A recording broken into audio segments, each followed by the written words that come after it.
Morning, students. From today onwards, I'm going to start your economic classes online. Your first chapter, the Indian economy on the eve of independence.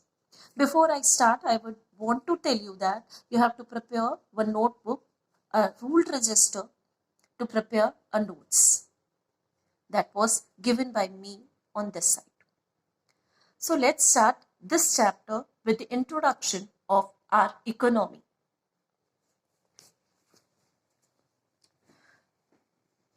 Here we are talking about our Indian economy. Here we are not talking about the social structure, not the political structure that was exploited by them.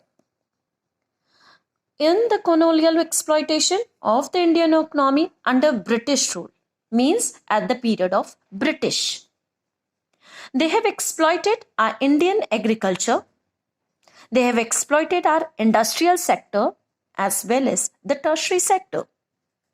Three sector has been exploited by the British. First, we are going to tell you about agriculture sector, how they have exploited this sector. They have taken some plans according to a zamindari system to collect a land revenue.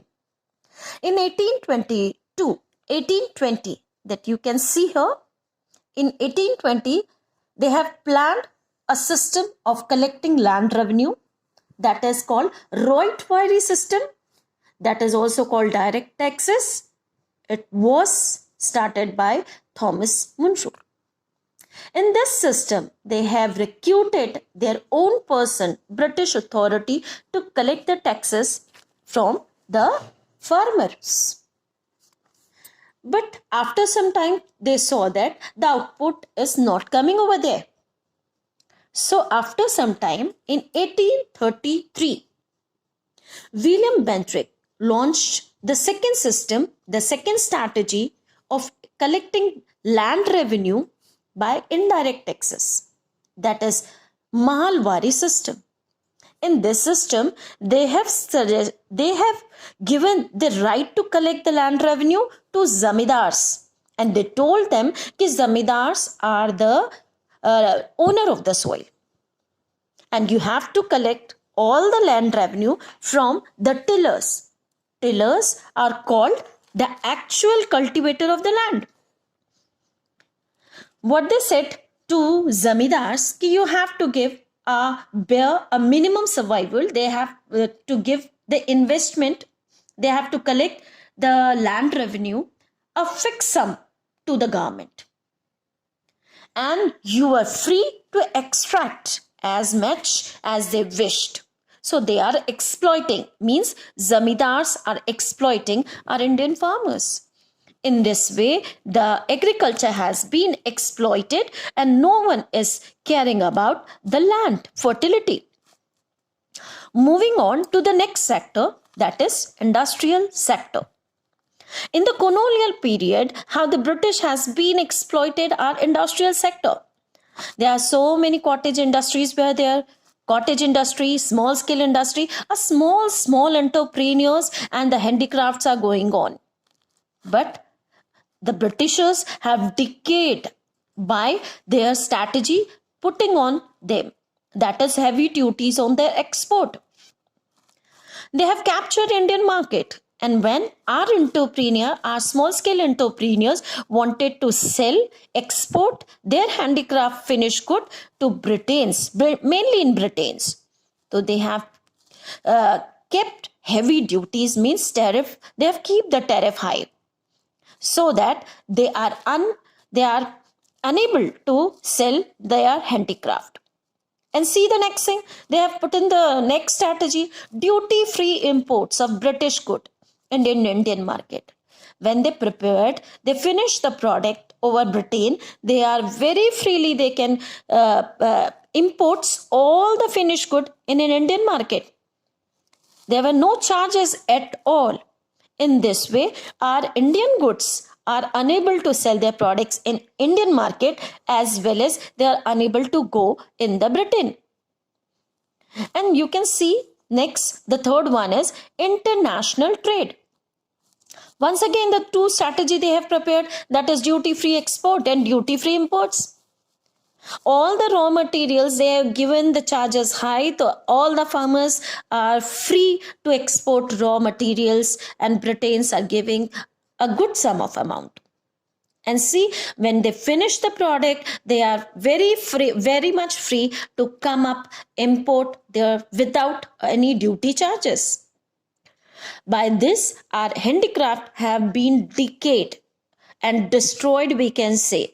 So in this way we can say the Britishers have, in British rule, our economy, our agriculture sector, our industrial sector has been collapsed. Now moving on to the features of our Indian economy on the eve of independence. There are 8 features are there. You can see over here. You have to prepare this flow chart on your copy. The first feature is stagnant economy. What is stagnant economy? Stagnant means no flowing. No flowing means little or no growth at that time. In 1860 to 25, growth rate is per capita income is so low, 0.5% per annum. And bulk of Indian population lived in poverty. The standard of living of our country is very, very low. At that time, epidemic and famine also taken the role. And our second feature, that is backward economy. Per capita income is very low in 47 and 48. That is rupees 230 only. At that time, no sufficient food, clothing, or a shelter, and unemployment was rampant. Rampant means existing over there. This are all the situation which are showing our economy is backward. Moving on, our third feature, that is agriculture backwardness. 72% people are engaged here, but the contribution to GDP is only 50%. Low productivity. Productivity was extremely low. Thus, her per capita output of wheat was only 660 kilograms. And when this is the ratio of wheat, and we can write the rice production at that time, that is 665 kilograms at that time. This much low production was going on in the agriculture sector. Moving on to a fourth feature, that is industrial backwardness. At that time, there was a virtual, almost lack of basic and heavy industries in the country.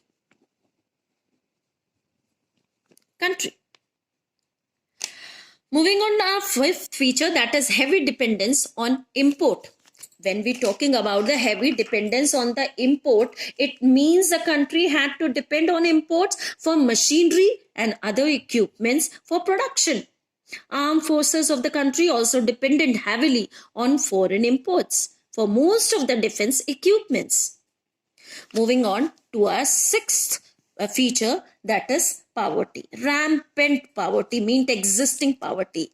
Bulk of population was very poor and people were not getting 2 square meal of a day.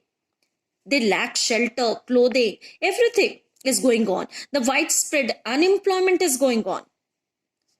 Moving on to seventh feature, that is limited urbanization. In 1948, 14% people lived in urban areas.